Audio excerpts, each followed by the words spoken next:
So hello, welcome back to the channel, and the salary cap is coming to the Premier League. Now this news comes from Martin Ziegler, who is a reporter at the Times, and it has a lot of different implications, and a lot of people are confused about how it actually works, so let's explain.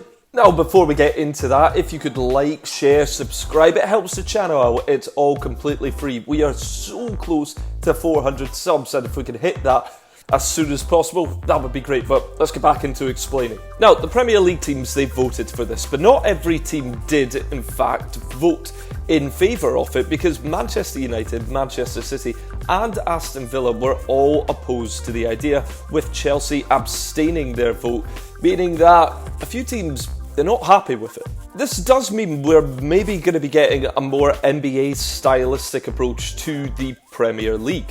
Now, what I mean by that is, in the NBA, they've got salary caps, and they don't quite do transfers like basically football does. They do trades and they draft, so it's different in that regard. But what the salary cap does in the NBA is it basically means that you can't have too many superstars all within the same team. So for example, the LA Lakers, they've got LeBron James, Anthony Davis, they're on max contracts basically, and then they're going to have to fit in a lot of other players basically so that they don't go over the cap, pay more in luxury tax, and yeah, it's just to try and basically make the whole field level in playing, basically. So with this all moving forward, the AGM is supposed to be placing the PSR from the 2025 season, 26 season onwards. Now, for those of you who don't know what that means, it's basically the annual general meeting is set to replace the current profit and sustainability rules,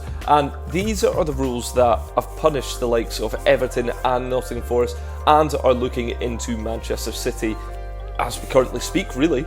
In the case of Everton and Forest, both of them breached the PSR rules, meaning that they got a 10-point deduction for Everton, which later got appealed to 6, but now they got a further 2 points in there, and then Forest, they've been getting 6 points docked from them, and it's all because they just didn't meet with the rules. Now, this whole topic is very messy to get into, because a lot of people will say, well, why haven't teams like Manchester City, Chelsea been docked points? And it's because, well, they've been accused of things but not quite yet proven. Now, what I mean by that is the fact that, yes, Man City, they've got 115 charges, which they won't be guilty of all 115, but Everton and Nottingham Forest, I mean, they are guilty of the things that people said they've done, whereas Chelsea and Manchester City and other teams alike have not been charged as guilty. So that's why they've been docked points and not teams like Manchester City and Chelsea. But enough about them, because again, that is a whole other video, and we'll get back into what the salary cap actually means. Now, I mentioned the NBA earlier in the way that it has got a salary cap. Now, the spending cap that the Premier League is set to have is basically just going to be that, yes, the salary is going to be in there as well, but it's also going to be affecting transfers and agent fees. And thank God for that, because I think agent fees are just astronomically way too high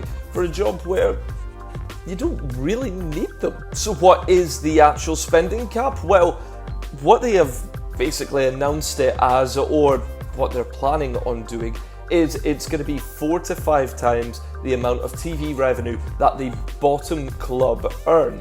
So for example, a few years back when Leicester were in the Premier League, I mean, they're going to be very soon, but they got relegated and they had the lowest TV rights money, and that was 112 million. So for example, a team like Manchester City, they can go and spend upwards of about 400 to 500 million, depending on exactly what agreement they get agreed upon. And this will indirectly get rid of the rules that have punished the likes of Everton and Nottingham Forest. And that rule is basically you cannot lose more than 105 million over a 3-year period, otherwise you're going to be getting punished. TV revenue deals is only getting bigger. I mean, Sky's deal with the Premier League is coming to an end in the coming seasons, and it's going to be very interesting if they do re-sign with Sky, because I mean, Sky is basically the whole reason why the Premier League is the richest league in the world back in 1992 when Rupert Murdoch took it all over. Then you've also got the likes of TNT Sports. Amazon are also wanting to get in on the action. So TV revenue deals are only going to get higher and higher and higher, meaning that the bottom clubs are going to get more and more and more money, and there's going to be a bigger gap between the likes of the bottom side in the Premier League and the top sides in the Championship, along with other leagues in there as well. So it's currently between 112 and 300 million between the bottom and the top clubs for TV revenue, but this could grow and grow and grow, especially if they're doing it from the 2025 to 26 season onwards, where there could be a host of new rights in there. The average Premier League wage bill as well. I mean, the bottom club, on average, their players are about 45k per week, which I know, dearie me, being on 45k a week, but that's what the average bottom club will have. And then you compare that to the elite clubs at the top, and they're on about 196k per week. Now, with the TV deals going up and up and up, they will also go up and up and up. It's just how life works. How will this all compare with financial fair play, and that being UEFA's financial fair play? Well, we don't fully know yet.